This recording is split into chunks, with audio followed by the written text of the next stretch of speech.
Greetings, history enthusiasts and curious minds alike.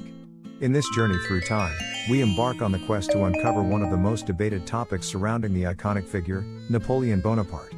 Contrary views and speculations surround his true height, but could there be pointers that lead us to the most accurate estimate? Often described as a man of small physical stature, was Napoleon really as diminutive as painted by some accounts? Could propaganda have shaped and exaggerated our understanding of the French emperor's real height? As the quest for authenticity continues, we take a deep dive into the annals of history, seeking the elusive truth. Our journey commences in the picturesque island of Corsica, nestled in the heart of the Mediterranean.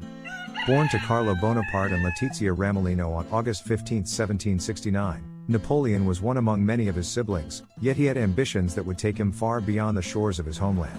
By his mid-20s, Napoleon had already distinguished himself as a military leader, possessing a potent combination of strategic acumen and tactical ingenuity.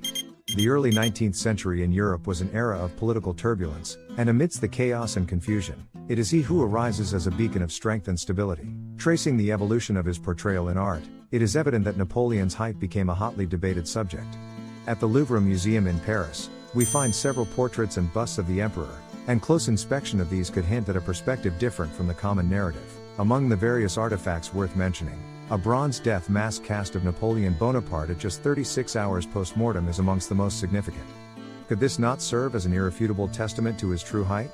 The subsequent analysis of the mask uncovers some fascinating details. The study of Napoleon's uniforms, such as his iconic bicorn hat and tailor-made coats, also provides valuable insights.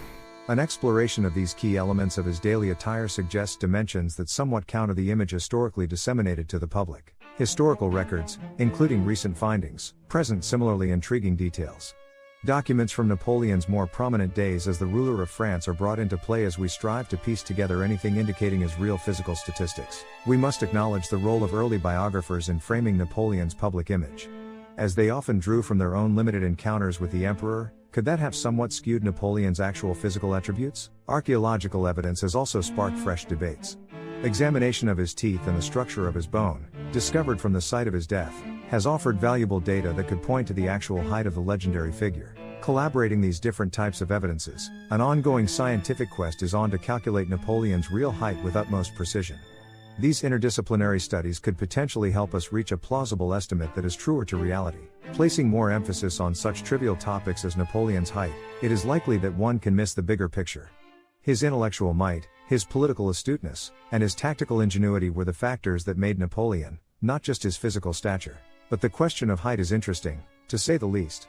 Much like the analysis of old photos to find the true image, the quest for Napoleon's actual height is a compelling exercise in historical detectives' work, untangling myths from reality, one detail at a time. As we conclude this intriguing journey, we must appreciate that history is not just about dates, wars, and rulers. It's about the gradual evolution of us, as humans, collectively and individually, and our shared narratives of the past are key to understanding our present. Unearthing the truth about Napoleon's height is not just a matter of quenching our curiosity. More importantly, it reflects our ongoing quest to question established paradigms, to throw light on hitherto overlooked details and, most importantly, to understand historical figures not as mere caricatures but as complex individuals with fascinating lives. Even as we strive to uplift our understanding of the past, the complexities and mysteries of history constantly elude any definitive or singular interpretation. The truth may lie in the incessant pursuit. As the cyclic echoes of the past continue to unravel astonishing revelations, could we eventually decipher the mysteries surrounding Napoleon Bonaparte's true height? Or will it continue to remain as one of the many paradoxes of history, a riddle, wrapped in a mystery, inside an enigma? Every perspective yielding new cogent insights. That's the beauty of studying history. As the philosopher George Santayana so aptly puts it, those who cannot remember the past are condemned to repeat it. Let this quest for truth energize our approach towards the future. Not bounded by the shackles of our entrenched perceptions, let's keep our probing spirit alive, let's keep challenging our understanding. Every find, every counter-narrative, and every new perspective could take us one step closer towards acknowledging the multiplicity and intricacy of the historical truth. Closing on this optimistic note, the answer to Napoleon's true height remains an open-ended pursuit in the labyrinth of history. We leave this inquiry with renewed reverence for the past, curious eyes for the present, and open hearts for the unveiling truths. As parting advice, always remember, while historical verity indeed matters, what truly counts is the wisdom we gather along the way. Uphold the value of diversity, question the norm, embrace the uncertain, and respect the past. This is the essence of the journey you witnessed, and those to come. As Etienne Brule so eloquently summed it up, every fact eventually becomes a story, and the story is the realm of history. Here ends our tale on Napoleon's true height, or does it? For history is a continuous relay race, passing truth and knowledge from one generation to the other. We can't afford to stand on the sidelines. We have to get into the mud, grapple with uncertainty, and search for verity beneath layers of narrative varnish. So, let's continue to cherish our collective past, learn from it, and above all, remember it. We could return tomorrow, pull another string, get yet another perspective on Napoleon's true height. But who knows? The key could be hidden in the unopened books of time, just waiting to be discovered, waiting to rewrite history. As George Orwell beneath the same sky penned, the most effective way to destroy people is to deny and obliterate their own understanding of their history. So, let's strive to understand our history. Let's refuse to have our understanding dictated by judgments of antiquity. In taking control of our interpretation of the past, we also take control of our understanding of the present, and our shaping of the future.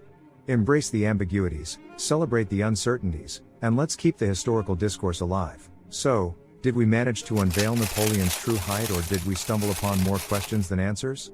Either way, the chase was worthwhile, wasn't it?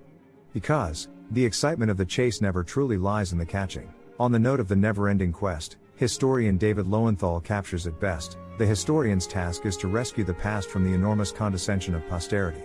Cherish the past, question the hand-me-downs, and above all, let's keep writing our history. Our pursuit still continues, the chapters of the past still turn. Let us not forget that we are all part of this beautiful tapestry called history, and we play a crucial part in weaving it further. So, what is history? Winston Churchill put it best: the record of what the man has accomplished, a reminder of what he has invaded, a pattern by which he may mold his present and gauge his future. So, let's keep learning, let's keep exploring, and as we draw a curtain on this narration, remember, it's not always about the endpoint, the destination. Often it's the journey, the explorations, the discovery, the mistakes, the learning, is what essentially makes our mighty tale of mankind.